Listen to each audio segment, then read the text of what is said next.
नमस्कार साथियों। तो आज है 23 दिसंबर 2025। दोस्तों, बात करेंगे इस वीडियो में कुछ इंपॉर्टेंट कंपनी के शेयर्स के ऊपर, कुछ इंपॉर्टेंट अपडेट्स है, कुछ इंपॉर्टेंट न्यूज है। तो चलिए एक करके कवर करते हैं। तो सबसे पहले हम बात करेंगे एक ऐसे स्मॉल कैप कंपनी की शेयर्स के बारे में जिसका शेयर आज तो आपको लगभग 501 रुपए 10 पैसे में दिख रहा है। बट कल दोस्तों इस कंपनी की शेयर आपको एक तिहाई मतलब 1/3 वैल्यू में दिखेगा। मतलब मान के चलिए कि रफली 167 का अराउंड आपको दिख जाएगा। कंपनी का नाम है जीआरएम ओवरसीज। देखिए, इसके पीछे भी कारण है जो आपको मैं आई थिंक कि एक हफ्ता पहले भी इन्फॉर्म किया था कि कंपनी ने जो बोनस इशू किया था जिसका रिकॉर्ड डेट एक्चुअली कल है। कल मतलब 24 दिसंबर 2025 को कंपनी बोनस इशू किया था 2:1 रेशो में। तो जिस वजह से कल एक्चुअली शेयर थोड़ा एडजस्ट होगा। अब क्योंकि यहाँ पे आपको एक के साथ दो बोनस मतलब टोटल 3 हो जाएगा, तो जिस वजह से शेयर एक तिहाई हो जाएगा। क्लियर, 1/3 हो जाएगा। बाकी मैं कहूंगा कंपनी इस साल मतलब 2025 में बाकी स्मॉल कैप या मिड कैप की तरह चला नहीं है। थोड़ा सा एक्सेप्शनली बहुत अच्छा मूवमेंट किया, 158% का राउंड आप देख ही सकते हैं चार्ट पैटर्न पे। और उसके साथ साथ देखिए, स्मॉल कैप होने के कारण बहुत ज्यादा रिस्की है। और ये भी फैक्ट है कि शेयर लगभग 2021-22 पे जहां पे पहुंच गया था, वहां से जितना मुझे याद है कि लगभग 70-80% क्रैश कर गया था। और ये कोई स्मॉल कैप शेयर के लिए मैं कहूँगा बहुत मुश्किल बात नहीं है। जब गिरावट के समय 60-70% गिर जाना बहुत ही कॉमन सी बात है। ठीक है, तो हमेशा आपको रिस्क रिवॉर्ड दोनों तरफ देख के डिसीजन लेने की आवश्यकता है। ओके, चलिए आगे बढ़ते हैं। शक्ति पाम इंडिया लिमिटेड। देखिए, शक्ति पाम की शेयर वैसे तो सुबह से फ्लैट ही था। फ्लैट मतलब काइंड ऑफ कह सकते हो कि पॉजिटिव में ही था, बट थोड़ा फ्लैट था, सपाट था। बट सडनली क्या हुआ कि शेयर एकदम स्पाइक किया, ऊपर पहुंचा लगभग 767 रुपए पे। काफी ऊपर पहुंच गया था, बहुत ऊपर।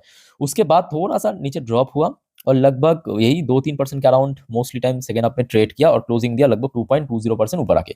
अच्छा, सडनली एकदम से स्पाइक क्यों कर गया था? क्योंकि इसके पीछे भी कारण है। कारण क्या है कि कंपनी को ये देखिए एमएससी डीएलसी के तरफ से लगभग 356.77 करोड़ की ऑर्डर मिला। कंपनी को बड़ी ऑर्डर मिल गया, क्योंकि आमतौर पे इतना बड़ा ऑर्डर कंपनी को मिलता नहीं है। और शेयर एकदम से रिएक्ट कर लिया, एकदम से स्पाइक कर गया, पर वहां पे सस्टेन नहीं हो पाया। सेलिंग प्रेशर देखने को मिला, थोड़ा नीचे आके क्लोजिंग दिया।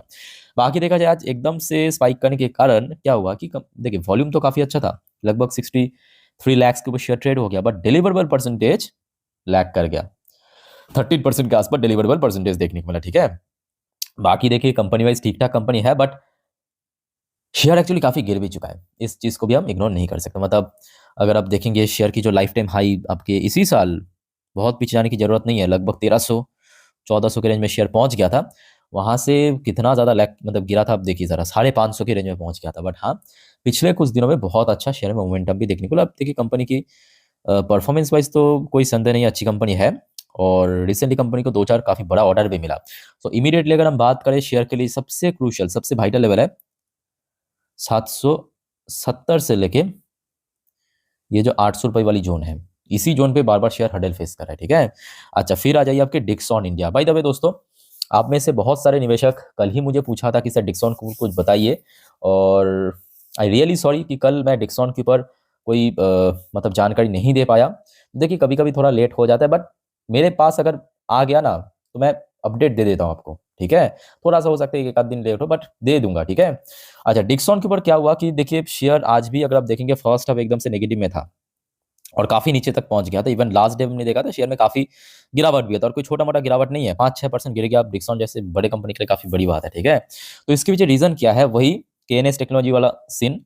मॉर्गन एंड स्टैनली ने इस बार डिक्सॉन को डाउनग्रेड किया और साथ में क्या तर्क दिया, देखिए डिक्सॉन टेक ग्रोथ अनसर्टेनिटी, मतलब जो डिक्सॉन टेक की ग्रोथ है वो काफी अनसर्टेन है over IT hardware import norms में ड्रैग स्टॉक फर्दर। तो मॉर्गन स्टैनली के हिसाब से शेयर में आगे और ज्यादा गिरावट हो सकता है इस वजह से। और ये कहते हुए एक तो अंडरवेट की रेटिंग दिया, ये देखिए दिख रहा है ना यहाँ पे आपको, अंडरवेट की रेटिंग दिया, साफ दिखा रहा है।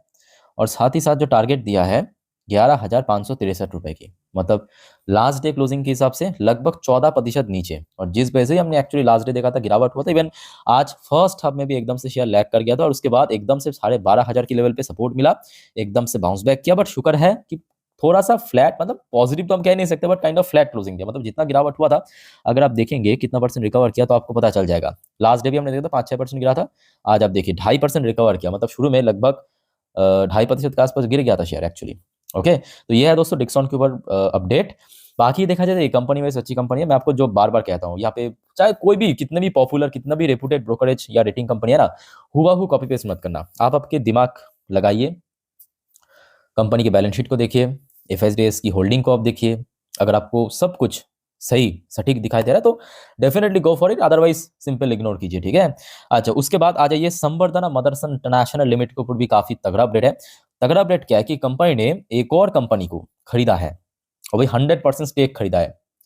ये देखिए संवर्धना मदरसन तो मतलब मदरसन, मतलब संवर्धना मदरसन का ही एक सब्सिडरी कंपनी, जिसके through 100% of wiring harness business of Nexon auto electric, इस कंपनी को खरीदा। नेक्सन ऑटो इलेक्ट्रिक लगभग 207 मिलियन यूरो के थ्रू, एंटरप्राइज वैल्यू, ठीक है। और इसमें 100% स्टेक एक्वायर किया। तो इसका मतलब क्या, कंपनी की बिजनेस बढ़ेगा, मार्केट एक्सपेंशन बढ़ा रहा है ना, तो मतलब बिजनेस बढ़ेगा।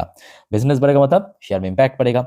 वैसे आज मोस्टली टाइम नेगेटिव में था, देखिए इसके पीछे भी कारण है, क्योंकि ये एक्विजिशन के ऊपर कुछ ब्रोकरेज की राय थोड़ा सा नेगेटिव आया, कुछ ब्रोकरेज की राय काफी सा कह सकते हो कि बढ़िया है। जैसे कि मैं आपको एकदम ऊपर से दिखा देता हूँ, जैसे कि नोमुरा ने इसको बुलिश रेटिंग दिया, कोटक ने कॉशियस, मतलब थोड़ा सा आप कह सकते हो कि नेगेटिव काइंड ऑफ यहाँ पे मतलब स्टेटमेंट दिया, ठीक है। तो जिस वजह से आज हमने देखा कि शेयर एकदम से ऊपर तो ओपन हुआ था, इवन आज अपना 52 हाई भी टच किया, पिछले 365 दिन की हाई टच किया, उसके बाद एकदम से शेयर वहां पे सस्टेन नहीं हो पाया और थोड़ा नीचे आके क्लोजिंग दिया, ठीक है। और बहुत ज्यादा कोई गिरावट हमें देखने को नहीं मिला फिलहाल। अच्छा, आ जाइए अब नेक्स्ट अपडेट आपके एचएल, हिंदुस्तान एरोनॉटिक्स लिमिटेड। अब देखिए पीएसयू सेक्टर में रिकवरी शुरू हो चुका है। भले ही आज एचएल की शेयर में कोई बहुत ज्यादा गेनिंग दिखाई ना दे, but share back to back कुछ दिनों से पॉजिटिव में क्लोजिंग दे रहा है, ये बेस्ट पार्ट है। अच्छा, दो अपडेट फटाफट कवर करेंगे। सबसे पहला अपडेट ये है कि इंडियाज बोल्ड पिवोट, मतलब HL Russian jet tie up. तो आपको पता होगा भारत और रशिया, मतलब रिसेंटली जब पुतिन आया था, बहुत सारे एग्रीमेंट साइन किए, उनमें से एक दोस्तों एविएशन सेक्टर के ऊपर भी है। तो एचएल और रशियन जेट टाई अप, यहाँ पे जो signal end of Airbus and Boeing free ride in the world fastest growing sky. देखिए भारत आज की डेट में, भारत में यहाँ पे बात हो रहा है कमर्शियल फ्लाइट की। कमर्शियल फ्लाइट मतलब जैसे कि आपके इंडिगो हो गया, आपके एयर इंडिया हो गया, जेट एयरवेज हो गया। अब ये लोग तो जो एरोप्लेन है वो बनाता थोड़ी ना है, खरीदता है। कहाँ से खरीदता है, एयरबस के पास से खरीदता है, बोइंग से खरीदता है। अब ये जो एचएल और रशिया की जो कंपनीज के बीच जो टाई अप हुआ है ना, इससे क्या होगा, भारत में ही जो कमर्शियल एरोप्लेन है वो बनाएगा, ठीक है। तो फायदा किसको मिलेगा, ऑब्वियसली एचएल को मिलेगा, क्योंकि एचएल भी वहां पे पार्टनरशिप है, ओके। दूसरा खबर देखिए निकल के आ रहा है हमारे वायुसेना की तरफ से, Indian air force not considering additional Tejas mark 1A order for now as focus shift to mark 2 induction. ये इसका मतलब ये है कि देखिए रिसेंटली हमने देखा हमारे वायुसेना की तरफ से या नॉर्मली हमारे सेना की तरफ से बहुत सारे मार्क 1A की ऑर्डर मिल चुका है। तो अभी इंडियन एयरफोर्स की तरफ से क्लियर कट यहाँ पे कह दिया है कि जितना ऑर्डर दे दिया उतना इनफ है, मतलब उससे आगे हम लोग एडिशनली ऑर्डर नहीं देंगे। तो टोटल यहाँ पे हमने देखा था लगभग 220 के अराउंड एयरक्राफ्ट के ऑर्डर दिया, तो टोटल उतना ही रहेगा।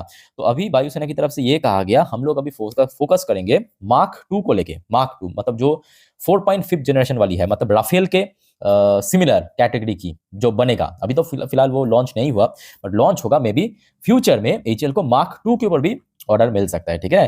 तो ये दो अपडेट दोस्तों था। अब देखिए अगर हम टेक्निकल व्यू से बात करें, क्योंकि शेयर रिसेंटली हमने देखा कि 4,500 की जो इंपॉर्टेंट लेवल इसको क्रॉस करके नीचे आ गया, तो यहाँ पे अगला रेजिस्टेंस बनेगा। और अगर ऊपर पहुंचने में सक्सेसफुल रहा तो ऑब्वियसली बात है पिछले एक सालों से यहाँ पे स्ट्रॉन्ग हर्डल फेस करा, 5,000 की लेवल अगला हर्डल बनेगा, ठीक है। अच्छा, फिर आ जाइए आपके आईपीओ की जीएमपी देख लेते हैं, ग्रे मार्केट प्रीमियम। वैसे बहुत सारे आईपीओ ओपन हो चुका है, अरे बाप रे। E2E ट्रांसपोर्टेशन 71.84% की प्रीमियम, धरा रेल प्रोजेक्ट 11% की प्रीमियम, जय बालाजी, अच्छा सॉरी बाय काका जी, थोड़ा सा गड़बड़ हो गया, बाय काका जी 8% की प्रीमियम, अपोलो टेक्नो 7.69% की प्रीमियम, नांता टेक 5.5% की प्रीमियम, श्याम धनी 88% की प्रीमियम, गुजरात किडनी 3% की प्रीमियम। ओहो, मार्क टेक्नोक्राफ्ट ये नेगेटिव में आ चुका है, -2% के ऊपर प्रीमियम, मतलब डिस्काउंट में ये लिस्ट होने का चांस है, ओके। अच्छा चलो, बाकी तो ऑलमोस्ट लिस्ट हो चुका है, हम आगे बढ़ते हैं नेक्स्ट टॉपिक पे। बट उसके पहले दोस्तों आप सभी को रिक्वेस्ट करूंगा, अगर आपको वीडियो अभी तक अच्छा लगा, इन्फॉर्मेटिव लगा, प्लीज वीडियो को लाइक करना और प्लीज चैनल को सब्सक्राइब भी करके रखना, ऐसे इन्फॉर्मेटिव वीडियो हर रोज हर वक्त पाने के लिए। और याद रखना मेरे प्यारे साथियों, जो नेक्स्ट वीडियो आएगा मतलब रात की 10:30 की वीडियो, जिस पर हम नेक्स्ट डे मार्केट प्रेडिक्शन, पूरे दिन बाजार की अपडेट को डिटेल में कवर करेंगे, देखना मत भूलिएगा, ठीक है। देखिए मैं आप लोग के लिए मेहनत से वीडियो बनाता हूँ, जानकारी देता हूँ, बट आप अगर सब्सक्राइब नहीं करते हो ना तो आप तक पहुंचता नहीं है। तो जिस वजह से दोस्तों प्लीज़ फटाफट सब्सक्राइब करके रख दीजिए चैनल को, ओके। अच्छा, वैसे रेलवे सेक्टर तो पिछले 3 दिन से बैक टू बैक रिकवर कर रहा है, चाहे IFC, Jupiter wagon, RailTel, RVNL, IRCON, RITES, mostly share आज 4%, 3%, 5%, कहीं 6% ऊपर आके क्लोजिंग किया। देखिए, अब इसके पीछे जो मेन कारण है ऑलरेडी आपको मैं एक्सप्लेन कर चुका हूँ। मतलब अगले 26 तारीख शुक्रवार से रेलवेज की भाड़ा बढ़ने जा रहा है, अलग अलग कैटेगरी में। लोकल भी बढ़ेगा, एक्सप्रेस भी बढ़ेगा, प्रीमियम कैटेगरी भी बढ़ेगा, ठीक है। अलग अलग डिस्टेंस के अनुसार बढ़ेगा, 100 किलोमीटर में इतना बढ़ेगा, 500 किलोमीटर में इतना बढ़ेगा, ठीक है। वो तो एक मुद्दा है। अब उसके साथ साथ देखिए ये भी फैक्ट है कि आज से ठीक 1 महीना 1 हफ्ता बाद क्या है, बजट है। और इस बार बजट में एक्चुअली रेलवे सेक्टर दोस्तों बहुत इंपॉर्टेंट है, याद रखना। बिकॉज पिछले बजट मतलब 2025 की जो बजट में रेलवेज के लिए कोई भी एलोकेशन बढ़ाया नहीं गया था, और इस बार सुनने को आ रहा है कि रेलवेज, मतलब देखिए सूत्रों के हिसाब से खबर कि रेलवेज के लिए अलग से बजट बढ़ाया जा सकता है, क्योंकि यहाँ पे डिमांड लगातार बढ़ रहा है। बट यहाँ पे देखिए एक और फैक्टर है, एक और फैक्टर क्या मालूम है, इन सब रेलवे कंपनी की परफॉर्मेंस, मतलब Q1 आप देखिए, Q2 देखिए, Q4 देखिए पिछले, सो बहुत ज़्यादा वीक था।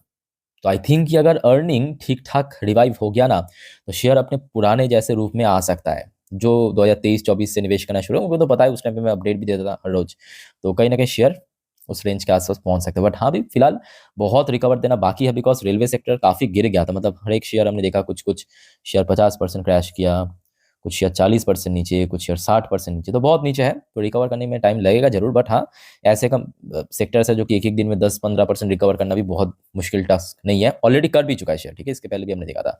तो रेलवे सेक्टर को दोस्तों आगे भी नजर रखना, इसमें कहीं ना कहीं कुछ बड़ा रिकवरी आने का चांस है, मतलब अगले कुछ हफ्तों के भीतर, क्योंकि बजट के पहले पहले।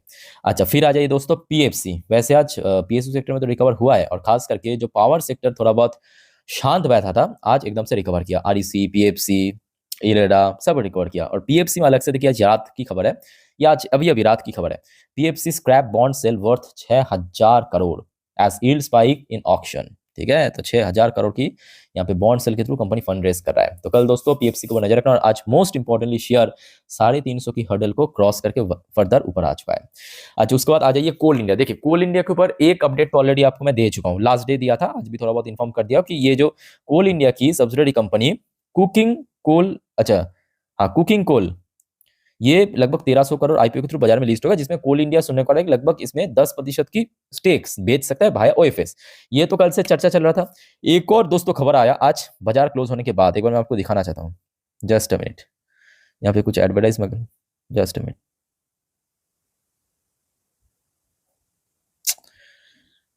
ये देखिए, Coal India board gives in principle NOD to list नॉम महानदी कोलफील्ड, इसका भी आईपीओ आने जा रहा है, ठीक है। या एक मिनट रुक जाइए, यहाँ पे कुछ आपको रिफ्रेश करके दिखाता हूँ एडवर्टाइजमेंट की चक्कर। ये देखिए, Coal India board gives in principle NOD to list Mahanadi coalfield ACCL, ये भी लिस्ट होगा। तो दो एक साथ सब्सिडरी दोस्तों आईपीओ लॉन्च हो रहा है। ये देखिए, आज बाजार क्लोज होने की बात की अपडेट है। ये एडवर्टाइज वाले ना बहुत दिक्कत करते हैं, ठीक है। तो जो भी आपको समझ आ चुका है ना, यहाँ पे एक बार आप देख लीजिए, फिर भी वीडियो को पॉज करके यहाँ पे क्लियरली मेंशन किया, ठीक है। तो कल दोस्तों बुधवार के दिन कोल इंडिया के ऊपर अगेन नजर रखना। और जो आपको मैं पिछले वीडियो में भी कहा था कि कोल इंडिया के लिए अभी 400 के लेवल के ऊपर सस्टेन करना, मतलब होल्ड करना इंपॉर्टेंट है। अगर होल्ड सक्सेसफुली कर गया तो कहीं ना कहीं शेयर में आगे रिकवर हो सकते हैं, तगड़ा रिकवरी हो सकता है। और वैसे डिविडेंड पर्पस तो कंपनी टॉप नॉच है, ओके। बाकी दोस्तों और कोई आपका क्वेरीज कंफ्यूजन है, कमेंट करके पूछिए। इस वीडियो को वाइंड अप करता हूँ, मिलते हैं नेक्स्ट वीडियो में। टेक केयर, बाय बाय, जय हिंद।